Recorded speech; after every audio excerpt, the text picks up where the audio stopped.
Matatag Curriculum, GMRC 4, Quarter 1, Araling 1, Sariling kakayahang mag-isip at magmahal na natatangi sa tao. Mga pamantayang pangnilalaman. Natututuhan ng mga mag-aaral ang pag-unawa sa sariling kakayahang mag-isip at magmahal na natatangi sa tao. Mga pamantayan sa pagganap. Naisasagawa ng mag-aaral ang mga kilos na nagpapakita ng kakayahang mag-isip at magmahal ng tao bilang tanda ng pagpapahalaga sa sarili. Mga kasanayan at layuning pangpagkatuto. Naisasabuhay ang pagpapahalaga sa sarili sa pamamagitan ng pagbibigay halaga sa mga sariling kakayahan na wala sa ibang nilalang. Halimbawa, kakayahang magpasya, umunawa ng damdamin ng iba. Una, nailalarawan ang mga katangian ng tao na nagpapabukod tangi sa kaniya sa ibang nilalang. Ikalawa, naipaliliwanag na ang sariling kakayahang mag-isip at magmahal na natatangi sa tao ay magagamit niya upang mapabuti ang kanyang mga gawi at pakikipag-ugnayan sa kapwa. Ikatlo, nakapag-aangkop ng mga kilos na nagpapakita ng kakayahang mag-isip at magmahal ng tao bilang bahagi ng kanyang pagkabukod tangi. Nilalaman, sariling kakayahang mag-isip at magmahal na natatangi sa tao.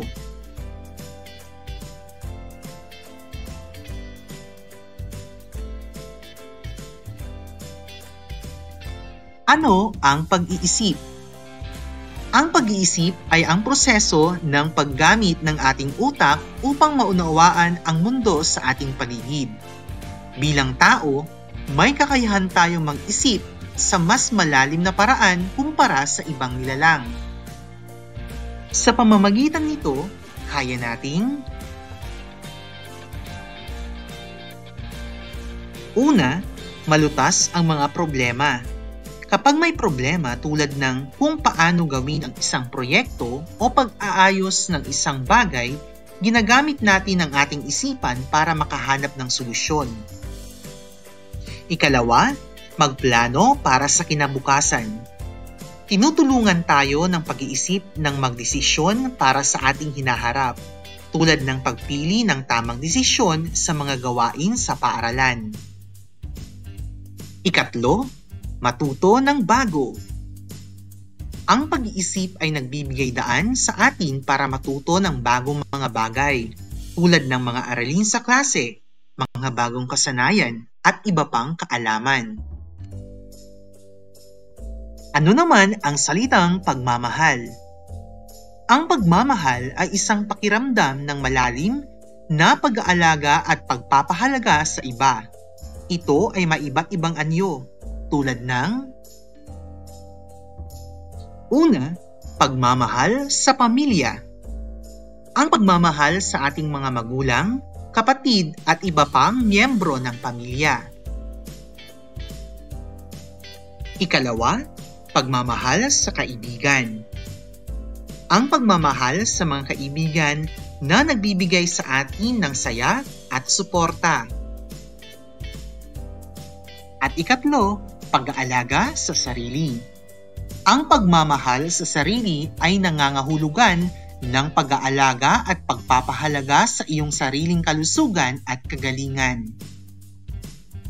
Tandaan, ang mga kakayahang ito ang nagiging dahilan kung bakit tayo ay may espesyal na lugar sa mundo. Sa pamamagitan ng pag-iisip, maaari nating mahanap ang mga solusyon sa mga problema at makagawa ng mga makabuluhang desisyon. Tandaan rin natin, sa pagmamahal, maaari tayong magkaroon ng malalim na ugnayan at makapagbigay ng saya sa iba. Huwag nating kalimutan na gamitin ang ating mga kakayahan upang maging mabuting tao at tumulong sa iba. Paghawan ng bokabularyo. Isang tanong, pinakamagandang sagot. Gawain. Panuto, Magbigay ng isang halimbawa ng kilos na nagpapakita ng pagpapahalaga sa sarili na may kaugnayan sa sariling kakayahang mag-isip at magmahal na natatangi lamang sa tao.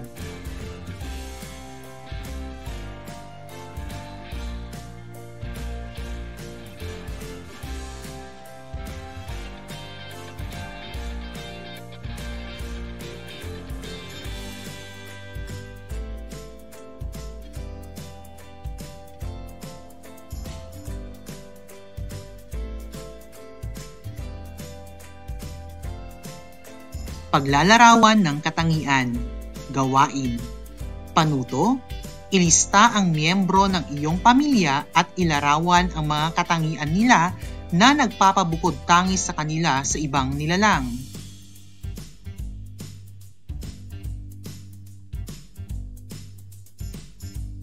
At ngayon, maglista ng 10 sa inyong mga kaklase at ilarawan ang mga katangian nila na nagpapabukod tangi sa kanila sa ibang nilalang.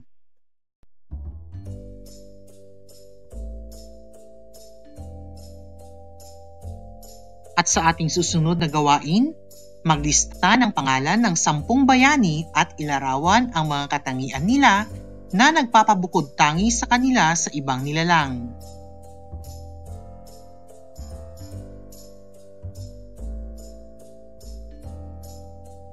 At ngayon naman, pumili ng isang katangian sa bawat pangkat at magbahagi ng konkretong karanasan kung paano pinahalagahan ang sarili ayon sa mga katangiang pinili. Mamarkahan ang sagot ayon sa nakapaloob na rubrics. Narito ang rubrics sa pagmamarka. Kung napakalinaw at tugma ang mga sagot, makakakuha ng 100 puntos. Kung malinaw at tugma ang mga sagot, makakakuha ng 70 puntos. Kung mayroong tugma ang mga sagot, makakakuha ng 80 puntos. Kung ang ipinakita ay hindi malinaw at tugma ang mga sagot, makakakuha ng 70 puntos. At kung walang saysay at tugma ang mga sagot, makakakuha ng 60 puntos. At ngayon, maaari niyo nang gawin ang inyong pagsasanay.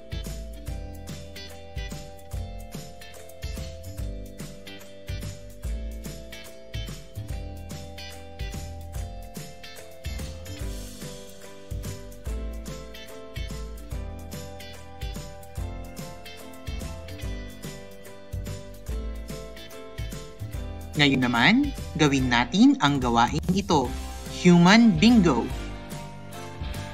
Panuto, umikot sa silid-aralan at tukuyin ang kaklase na nakikitaan mo ng sumusunod na mga katangian. Hayaan ang kaklase ang sumulat ng kanilang pangalan.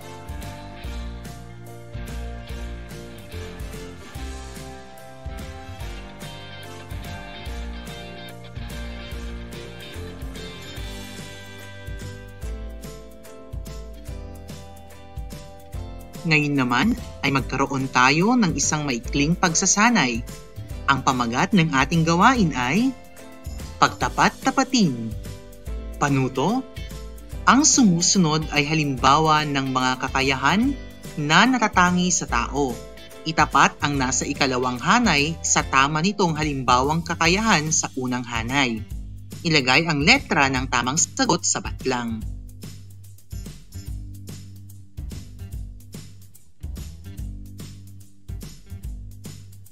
Ngayon, atin nang suriin ang inyong mga sagot.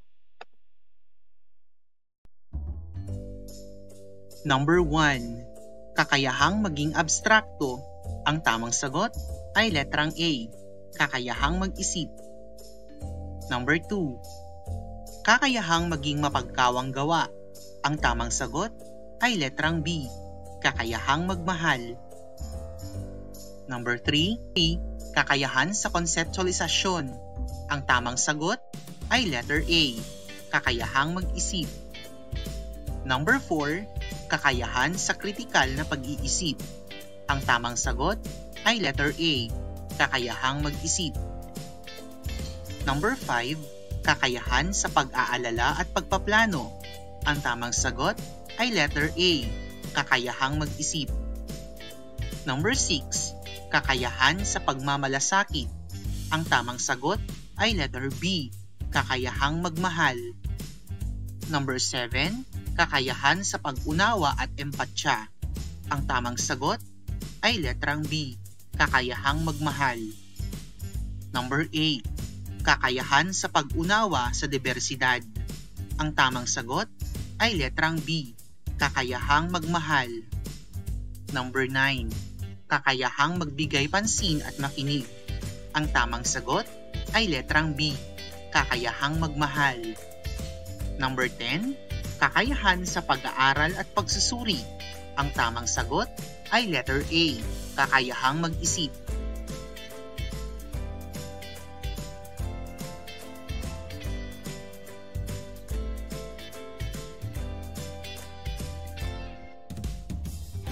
Pagsasanay. Panuto. Piliin ang tamang sagot na tinutukoy ng bilang. Ilagay ang titik ng tamang sagot sa patlang. Number 1. Ang kakayahan ng tao na tumingin sa iba't ibang perspektibo. Letrang A, abstrakto. Letrang B, pag-aalala at pagpaplano. O sa letrang C, kritikal na pag-iisip. Uulitin ko. Ang kakayahan ng tao na tumingin sa iba't ibang perspektibo. Letrang A, abstrakto. Letrang B, pag-aalala at pagpaplano. O letrang C, kritikal na pag-iisip. Number 2. Ang tao ay may kakayahang mag-aral at pumukaw ng kaalaman. Letrang A, pag-aaral at pagsusuri. Letrang B, konseptualisasyon. O sa letrang C, pag-aalala at pagpaplano. Uulitin ko, ang tao ay may kakayahang mag-aral at pumukaw ng kaalaman. Sa letrang A, pag-aaral at pagsusuri. Letrang B, konseptualisasyon. O sa letrang C, pag-aalala at pagpaplano.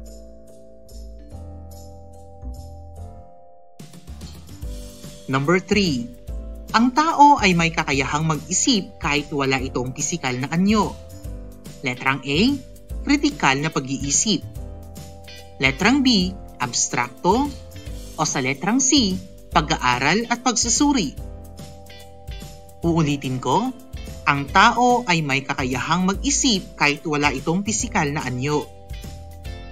Letrang A, kritikal na pag-iisip. Letrang B, abstrakto. O sa letrang C, pag-aaral at pagsusuri. Number 4. Ang tao ay may kakayahang mag-isip tungkol sa hinaharap. Letrang A, konseptualisasyon. Letrang B, pag-aalala at pagpaplano. O sa letrang C, abstrakto. Uulitin ko, ang tao ay may kakayahang mag-isip tungkol sa hinaharap. Letrang A, konseptualisasyon. Letrang B, pag-aalala at pagpaplano. O sa letrang C, abstrakto. Number 5. Malalim na pangunawa sa mga konsepto tulad ng katarungan, pag-ibig at kagandahan. Letrang A, pag-aaral at pagsusuri. Letrang B, kritikal na pag-iisip. O sa letrang C, konseptualisasyon. Uulitin ko, malalim na pangunawa sa mga konsepto tulad ng katarungan, pag-ibig at kagandahan. Letrang A, pag-aaral at pagsusuri. Letrang B, kritikal na pag-iisip. O sa letrang C, konseptualisasyon. At ngayon, atin ang suriin ang inyong mga sagot. Number 1. Ang kakayahan ng tao na tumingin sa iba't ibang perspektibo. Ang tamang sagot ay ang letrang C, kritikal na pag-iisip. Number 2. Ang tao ay may kakayahang mag-aral at pumukaw ng kaalaman. Ang tamang sagot? Letrang A. Pag-aaral at pagsusuri. Ang tao ay may kakayahang mag-isip kahit wala itong pisikal na anyo. Ang tamang sagot ay letrang B. Abstrakto. Number 4. Ang tao ay may kakayahang mag-isip tungkol sa hinaharap. Ang tamang sagot ay letrang B. Pag-aalala at pagpaplano. Number 5. Malalim na pangunawa sa mga konsepto tulad ng katarungan, pag-ibig at kagandahan. Ang tamang sagot ay letrang C. Konseptualisasyon. Ngayon naman, dadako tayo sa isang masayang gawain ng pagtatanghal.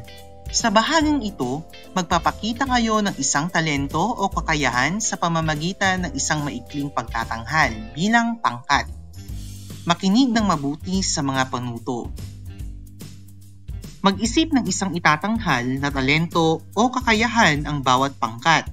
Mamarkahan ang pagtatanghal ayon sa nakasaad sa rubrics.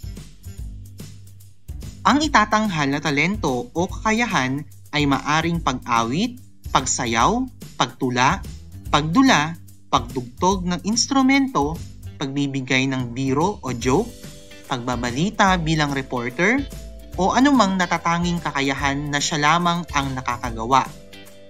Iuugnay ang kakayahang magmahal o capacity to love sa itatanghal na talento o kakayahan. Halimbawa, awit tungkol sa pagmamahal at iba pa. Narito ang rubrics sa pagmamarka. Kung ang ipinakita ninyo ay napakahusay at napakalinaw ang kaugnayan sa kakayahang magmahal, bibigyan kayo ng 100 puntos. Kung ang ipinakita ninyo ay mahusay at malinaw ang kaugnayan sa kakayahang magmahal, bibigyan kayo ng 70 puntos. Kung may kaugnayan sa kakayahang magmahal ang pagtatanghal, bibigyan kayo ng 80 puntos. Kung hindi naman mahusay at malinaw ang kaugnayan sa kakayahang magmahal, bibigyan kayo ng 70 puntos. Kung ang ipinakita ninyo ay walang kaugnayan sa kakayahang magmahal ang pagtatanghal, bibigyan kayo ng 60 puntos.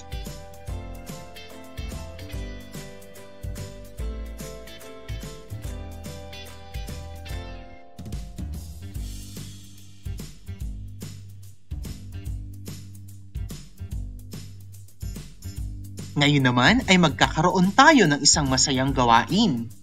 Ito ay ang word hunt. Panuto, hanapin sa chart ang 5 bukod-tanging kilos ng tao na nagpapakita ng kakayahang mag-isip at magmahal. Bilugan sa chart at isulat sa patlang ang tamang mga sagot.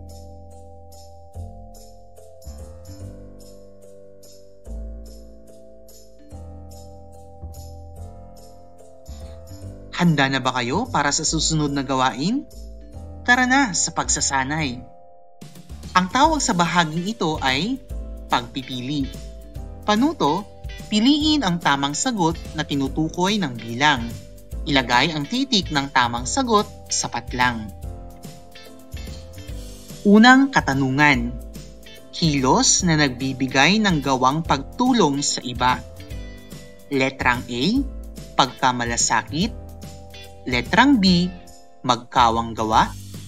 Letrang C, pag-unawa sa diversidad. Uulitin ko, kilos na nagbibigay ng gawaing pagtulong sa iba. Letrang A, pagkamalasakit. Letrang B, magkawang gawa.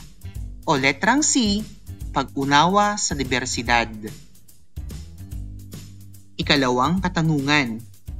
Kilos na kahandahan sa mga pangangailangang komunikasyon. Letrang A, magbigay pansin at makinig. Letrang B, pagkamalasakit. O letrang C, pag-unawa at empatya. Uulitin ko, kilos na kahandahan sa mga pangangailangan komunikasyon. Letrang A, magbigay pansin at makinig. Letrang D, pagkamalasakit.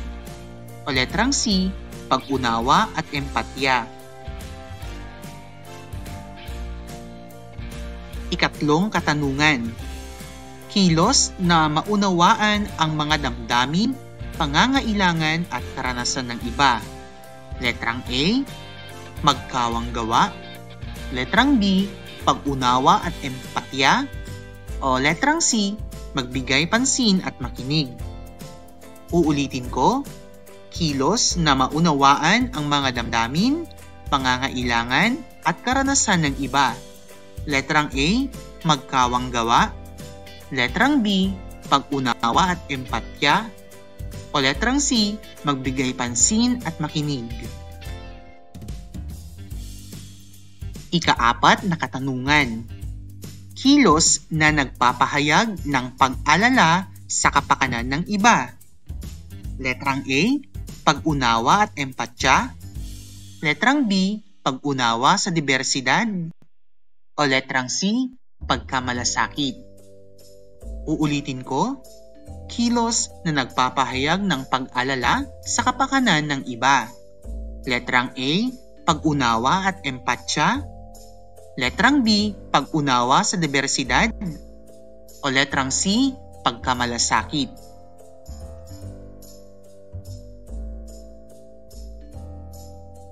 Ika-5 katanungan. Kilos na nagmamahal sa iba't ibang pananaw, kultura at karanasan. Letrang A, pag-unawa sa diversidad. B, magbigay pansin at makinig. O letrang C, magkawang gawa. Uulitin ko, kilos na nagmamahal sa iba't ibang pananaw, kultura at karanasan. Letrang A, pag-unawa sa diversidad. Letrang B, magbigay pansin at makinig. O sa letrang C, magkawang gawa. Ngayon, atin nang suriin ang inyong mga sagot. Unang katanungan. Kilos na nagbibigay ng gawang pagtulong sa iba. Ang tamang sagot ay letrang B, magkawang gawa. Ikalawang katanungan. Kilos na kaandahan sa mga pangangailangang komunikasyon.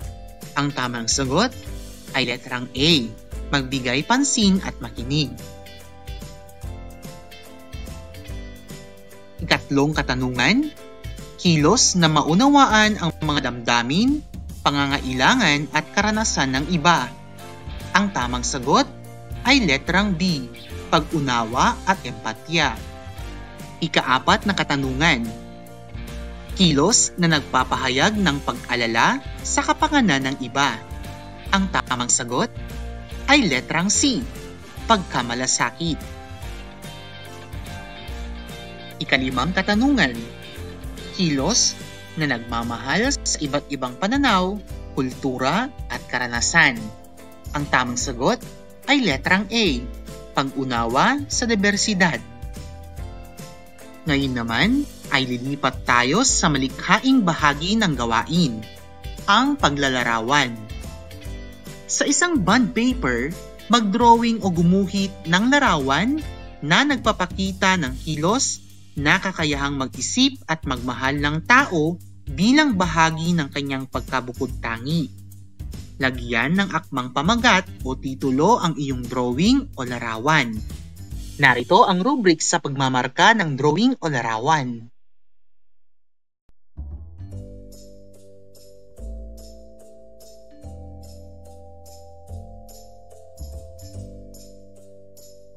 Ngayon ay dumako tayo sa isang gawain na tinatawag na tama, mali, dahilan. Narito ang panuto.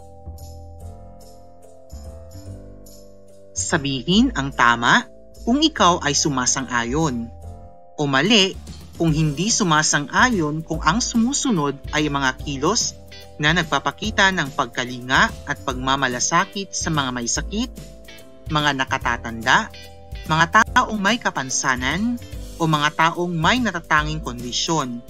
Isulat ang dahilan kung bakit ito ang iyong sagot.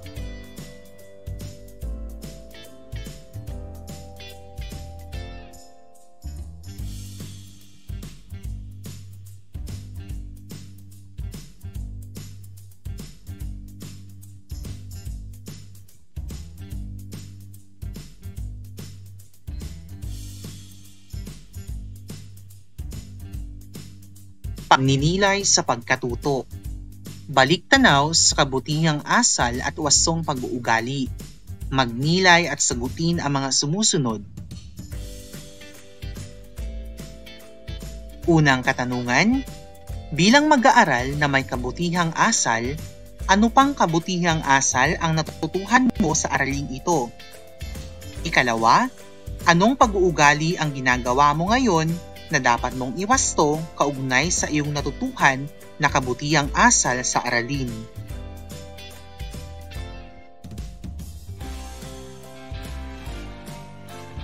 Para sa ating pagsusulit, piliin ang tamang sagot at isulat ito sa iyong sagutang papel.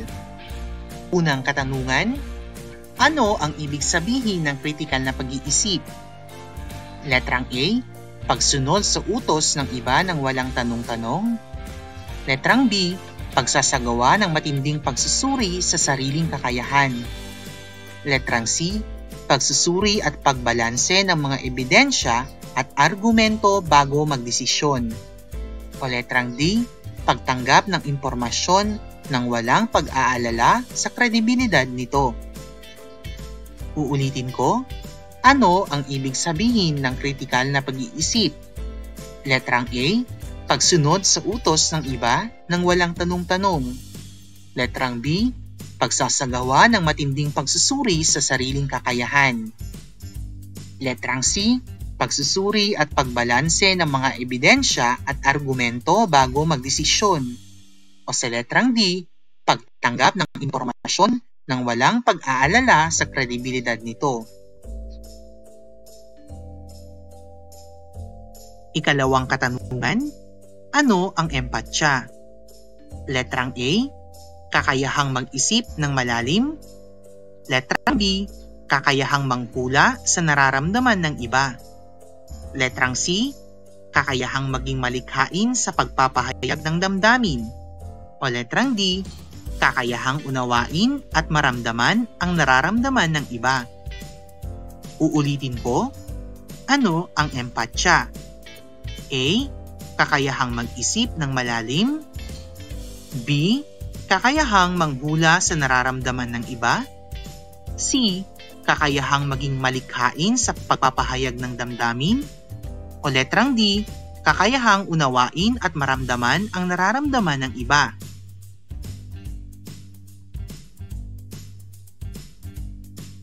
Ikatlong katanungan, paano ginagamit ng tao ang kakayahang magmahal sa pakikipag-ugnayan sa iba? Letrang A, sa pamamagitan ng pagiging mahigpit sa kanilang opinyon. Letrang B, sa pamamagitan ng pagpapalit ng isang bagay sa kabutihan ng iba. Letrang C, sa pamamagitan ng pagiging madamdamin sa lahat ng pagkakataon. O letrang D, sa pamamagitan ng pag-unawa sa damdamin at pangangailangan ng iba.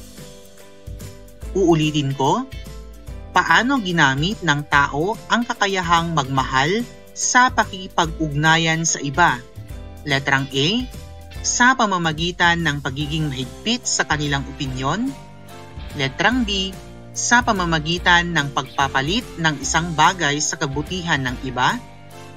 Letrang C, sa pamamagitan ng pagiging madamdamin sa lahat ng pagkakataon. O letrang D, sa pamamagitan ng pag-unawa sa damdamin at pangangailangan ng iba.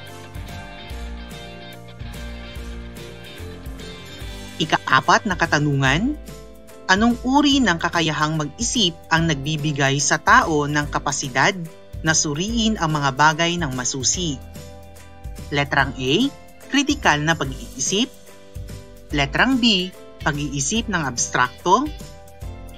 Letrang C, malikhain na pag-iisip. O letrang D, kakayahang mag-isip ng masalimuot. Uulitin ko, anong uri ng kakayahang mag-isip ang nagbibigay sa tao ng kapasidad na suriin ang mga bagay ng masusi? Letrang A, kritikal na pag-iisip. Letrang B, pag-iisip ng abstrakto. Letrang C, malikhain na pag-iisip. O letrang D, kakayahang mag-isip ng masalimuot. Ikalimang katanungan, bakit mahalaga ang kakayahang magmahal sa pag-unlad ng relasyon? Letrang A, ito ang nagpapalakas sa galit at pag-aaway. Letrang B, ito ay nagpapatibay sa pag-unlad ng relasyon. Letrang C, ito ay hindi nagbibigay daan sa patuloy na pagmamahal. O letrang D, ito ay minsang nagbibigay inspirasyon sa pagtulong at pag-unawa. Uulitin ko, bakit mahalaga ang kakayahang magmahal sa pag-unlad ng relasyon? Letrang A, ito ang nagpapalakas sa galit at pag-aaway. Letrang B, ito ay nagpapatibay sa pag-unlad ng relasyon. Letrang C, ito ay hindi nagbibigay daan sa patuloy na pagmamahal. O letrang D, ito ay minsang nagbibigay inspirasyon sa pagtulong at pag-unawa.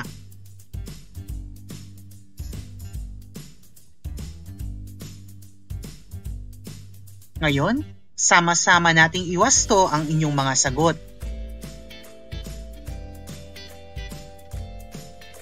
Unang katanungan, ano ang ibig sabihin ng kritikal na pag-iisip? Ang tamang sagot, letrang C, pagsusuri at pagbalanse ng mga ebidensya at argumento bago magdesisyon. Ikalawang katanungan, ano ang empatya? Ang tamang sagot, letrang D, kakayahang unawain at maramdaman ang nararamdaman ng iba. Ikatlong katanungan, paano ginagamit ng tao ang kakayahang magmahal sa pakikipag-ugnayan sa iba? Ang tamang sagot, letrang D, sa pamamagitan ng pag-unawa sa damdamin at pangangailangan ng iba. Ikaapat na katanungan, anong uri ng kakayahang mag-isip ang nagbibigay sa tao ng kapasidad na suriin ang mga bagay ng masusi? Ang tamang sagot ay letrang A, kritikal na pag-iisip. Ikalimang katanungan, bakit mahalaga ang kakayahang magmahal sa pag-unlad ng relasyon? Ang tamang sagot, letrang D, ito ay minsang nagbibigay inspirasyon sa pagtulong at pag-unawa.